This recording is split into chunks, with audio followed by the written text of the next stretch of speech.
Hello, and welcome to perhaps the world of Commodore, or perhaps, yes, the Twilight Zone.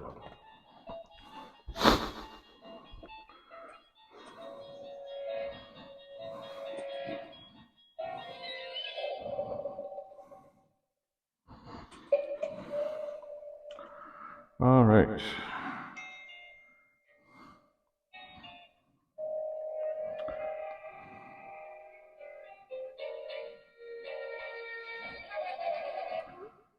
I need to send a message to Rudy. Or maybe I should call him. Let's try calling Rudy for a second. Maybe he answers, maybe he doesn't.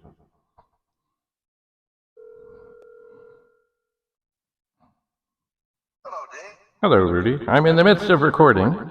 I just wanted to let you know that I found a power supply that reads, I think it was something like 623 to 626.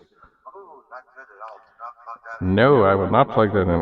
I was pondering snipping the cords, or perhaps if I very carefully mark it, I might keep it as an example of, oh, don't use this sucker. I will see. It's the first, I found the one that was completely dead, and I snipped the cords, but this is the first one that's definitely high. So I will be careful. The safest thing to do is snip the cords. And then I can speak about it. Anyway. Yeah, that's would be best. So that would fry it, you figure. Oh yeah.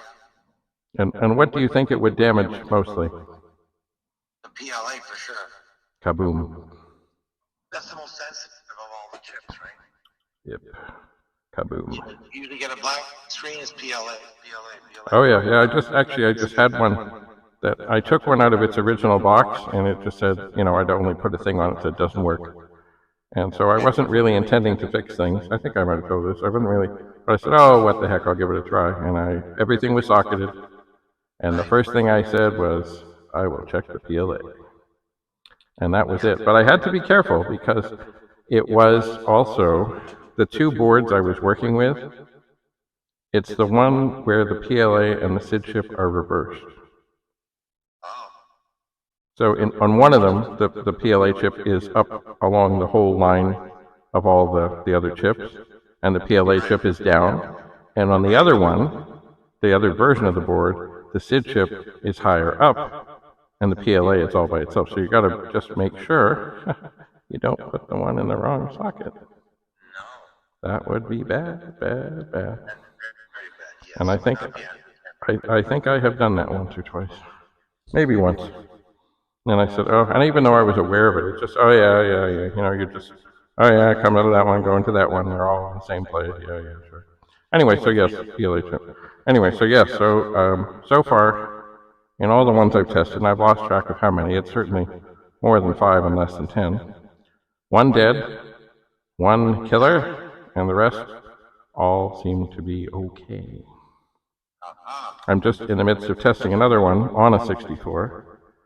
And, it's still working, it's still fine. What I do is I leave them for a number of hours with the 64 plugged in, and it's actually printing a thing now that says World of Commodore, World of Commodore, World of Commodore. And after several hours, then I recheck the voltage. And typically, the only variation might be like one, let me think about this, is it 1/100th? Like it might be like instead of 5.15, it's 5.16, which seems within acceptable parameters. 5.1, yeah. But the variation when they're all heated up does seem to be very slight. There usually is a slight increase when they've been all heated up, but very minimal, very minimal. Yeah. Like 100th of a volt. Yeah, there's no load, right? Well, no. Well, not when I'm testing them, but what I do is firstly, I test them. And then I leave them plugged in with nothing, and I leave them and see what happens. And then I plug them into a 64 and turn it on and leave it on for a good many hours, so it has a really good chance to heat up. And once again, then turn it off and quickly plug in and see what's what. Yeah. So far, it's all good. But I'm sure glad I didn't plug this one here into anything. Don't do that. Anyway. You would not be happy. No. Anyway, so I'm gonna. I also found one power supply here that looks like the rest, but it's for a +4. Oh, interesting. Well, they have square connectors, Right. kind of like the 128 and the Amiga 500. So I set that aside in the box to be tested at some point. Yeah. Yep. Nice. Yeah, good thing that you don't plug that in. No. Very unhappy. Yes, I would rather not be unhappy. Anyway, I'm just about to look at a couple more joysticks and another thing that I've had and never used and don't know how to use at all. It's called the 64-128 Sound Expander. And it says it's an FM sound mod. I suspect if there was a disc or a cartridge, that I don't have it. So I don't know. It's like it goes in the. I guess it goes in the cartridge for it. Anyway, I will check it. I know I've heard about this thing, and it was actually put out by Commodore, but I don't know. Anyway, it's cute. It's different. I'll see. Yeah, but yeah, make sure you tell the viewers if it's anything over like 5.3 to 5.5, then really you should be testing it all the time. Actually, if it's more than 5.4, you should be testing. You should really think not using it, right? So 6 volts is definitely too much. 6 volts is definitely going to explode things. Yes. Yeah, that's not good. Mostly everything I have tested has pretty much been in the 5.1 to 5.25 range. Right. And so far, it's all good. It's all So good. far. I like it. Very good. So people of the world, listen to the Rudy man. If it's over 5.4, don't do it. Don't do it. Get something else. Because it's on the fringe. It's time to cut the cords. Cut the cords. And put it in the garden as edging. Yeah. Put it in the garden and make your garden pretty. Yes. Well, I like the ones that have the big embossed Commodore logo. It's kind of like a monument. Right. Whereas the one I have that was no good, it's very flat. It has little ridges around the edge, kind of like the heatsink things, but not much. And I'm not sure. Oh, it came from the 8th month of 1983. So that's a while ago. Yeah. But anyway, but there's others that are, quite fun. And actually, I found one, and I suspect it was added by a user person. It actually had a little fuse container. Like somehow they dug into it and put this thing where it's kind of the typical fuse thing where it's in a bit, but you can twist it off and yank out the fuse and change the fuse. But I don't remember Commodore ever selling them like that. So I think somebody has. I mean, maybe they did. I just don't remember it. But it looks. It's not a hack job or anything, but it seems that probably somebody somehow separated it and glued it back together or did whatever and dug in and found the wires and added a fuse. But I don't know. But it too was working just fine. Anyway. That's good. All right, well, I don't wish to keep you from your weekend joy. I'm just editing I'm making a new board for the board, companion board. Oh, yes. So I'm making a new board, and I've added a little jumper for inverse video. Like, if you plug the board into 2001, the video looks fine. It's white on black, right? Or green on black. You plug it into a 4000 series, it's the opposite. It's black on white. Aha. So it's bingo inverse. I put a little jumper. So if it's doing that, you just put the jumper, turn it off, put the jumper on, and then you're good. It's like, green on black. And as I was doing that, I figured, okay, I got to use a little bit of work on the joystick board. But I moved all the chips on the top now, so they're not all on the bottom. Ha. So it's correctly oriented. Cool. Yeah. Another work in progress. Project in progress. That's right. So this is version 3.0-J for joystick. Soon you'll have as many as the iPhone. Yeah. Hope not. I want to get this done already. I don't want to be, playing like forever working on this. Did you remove the trace for the sound? Pardon? Did you remove the trace for the sound thing? Yes, I did. Good. That's done. And I moved things around a little bit to make it easier. Like the potentiometer is now facing lengthwise on the board, so it's easier for you to keep your hand in there to tweak it if you need to. And then I made more space for the joystick port. But once I get this board made, then I have to start testing the joystick, because I found a documentation on the joystick, like how to connect it, but it doesn't really explain really the wires and, it's not I'll have to play around with it, that's all. Of course. Version 4 coming soon. Version 4 coming to a theater near you. Yes. Very good. Well, what else I got to look at? Some joysticks. Also, I found a circuit board that goes in the top of a dual drive. And I think it probably has issues because there's no chips in it. And I haven't really looked carefully. I think there might be some burn marks on there. But anyway, I'll look. Once again, I'm just grabbing things out of the pool room, getting them out, bringing them up, looking them over, deciding what's what. Indeed. Good. Yeah. Well, slowly but surely you're going to get there, and then you can get back to your pets, to your portrait. Yeah. That'd be neat. Yeah. So for those who are watching, be sure and check out Rudy's Retro Intel. It too is on YouTube. And he does things not just on the Commodore machines, he is more versatile. And his Did you happen to see my latest video? Okay. I did a video on the pet companion board. Oh, no, I have not seen that. I will have to tune in. I put it out yesterday. Okay, no, I must have missed it. Yeah, so I put that out just to show the progress and have it working. And then I mentioned that on the 4032, the video's inverse, but my new version will have a little jumper. And I made a board very similar to this pet reveal, but smaller. And I made it for my K-Pro computer because the K-Pro doesn't have a video out, and it worked. And while I was working on it, it was inverse, so I made a little jumper for that, and it worked. So it's like, okay, that can apply. I can take that and apply it to the pet, the pet reveal board, so that it does the same thing, right? So because the 2001 it's fine, but on the 4000 series, I guess they've inversed the video. Why? I don't know, but it's inverse, so it looks yucky.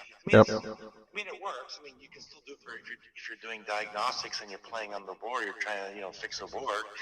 You're not, wasting, turning on and off your actual monitor of the pet. But it'd be nice to have the little jumper, so I put that in there for regular video and inverse videos. And what's the name of that funny, weird computer you told me about? I know I always say it wrong. That it's not Commodore. It's that other thing that you've been working with. It's like Nabu or Habu or. Hello. Oh no. No. Okay. No. There's a computer thing you just got. Oh, the Nabu. Nabu. N-A-B-U. Watch Rudy's Retro Intel for things about this fascinating, rare, and unique machine. Don't forget to put a link in your description. Yes, I will put a link. Yeah. But once I get this board finally really happy with it's all set up, I'm gonna assemble a board and give it to you. and your old one, or the one you have that, which works. Yep. You give that back so Okay. you can go use the ICs on it, right? Like the old ones that you have. Yep. But this one is going to be much better because the top, when you look down, you can see the components, but it's got labeling for where all the chips go, and then the labels for this is video out, this is audio out, this is for the joystick, so on and so forth. So it'll be a lot. Even if you don't have any documentation, you can actually solder this and it'll work. Cool. Like, I don't have to write a manual saying this is how you do this, and this is where you put that there, and you put this here. It's like, no, you just look at the board. You'll see this part goes here, this part goes there. This is audio out, this is composite out, this is audio out. Then you're done. It'll all go just tickety boo. Yeah. Yeah. Tickety boo boo. Excellent. So, yeah, check out my video. Let me know what you think. Yes, I will. Okay. I will indeed. So, Rudy's Retro Intel, another great YouTube channel for your viewing pleasure. And if you're into other machines, Rudy has all kinds of things there. Apple things. And if you're in the kind of mid-range of Ontario area, Rudy fixes things. Yeah, I'm going to do pet repairs. Woohoo! I want to get more pet repairs under my belt. Like I've repaired, a few apples, quite a few apples, and I've a good amount of 64s and a few Vic 20s. But I really want to get into the pet repairs now. So. Yep, Rudy. I've already fixed 2 of them. I need more to work on, right? Well, you never know. I might have a few around. Well, if you do, and you want them, if you have more than a few broken, you can give me a couple, and I'll fix them up and review, no charge, free. We'll see what happens. Yeah, Rudy has been fixing computers since before some people who are probably watching this were born. He started in in your teens, right? I was 15. He was 15. Yeah. Oh my. Yeah. Just. Yes. Because it'll give away my age. No, we wouldn't do that. No. Decades of experience. Yes. Several decades of experience. Yeah. But take a look at it and let me know what you think of the video. I made it. I made it in like January, but I haven't posted it because this whole NABU came up and everybody asked, I need a video for this, and I pulled a diagnostics manual, and so I had to put these NABU videos up first. So then I've been saving this one till now, so I figured I'd put it out yesterday since it's St. Patrick's Day and my birthday. Oh, I did not know that. Yeah. Oh, so you're 16 now. Yeah, I'm getting close to 30 times 2. Oh my word. 58 this year. No. Yeah. Hard to imagine. Yes. But it is what it is. Indeed. Yeah. So when I get this new board, I'm finishing off hopefully today. I'm gonna order some, and I might even order the board so the board is either blue or red. Ooh. Something different, anyways. Or maybe green. I don't know. See, if it costs more, I'll just say forget it. I'll just do green. As long as it's pretty. As long as it's working. Yep. Oh, working is good, yes. It's funny, in some of the Commodore 60, I really do like the boards with the deep green color. The light green, I don't know, it looks like chintzy or, I don't know. The deep green. But when I select green, it just gives me, like the board that you have, that's the green you get. You can't really pick a different green. Unfortunately, yeah. Oh, well. Yeah. All right, well, somebody is trying to send me a message, so I could check on what that is. And, we'll talk later. Yes, have a lovely, lovely day. Okay, have fun recording. Okay, bye. All right, so that was Rudy. Now, someone is sending me a message.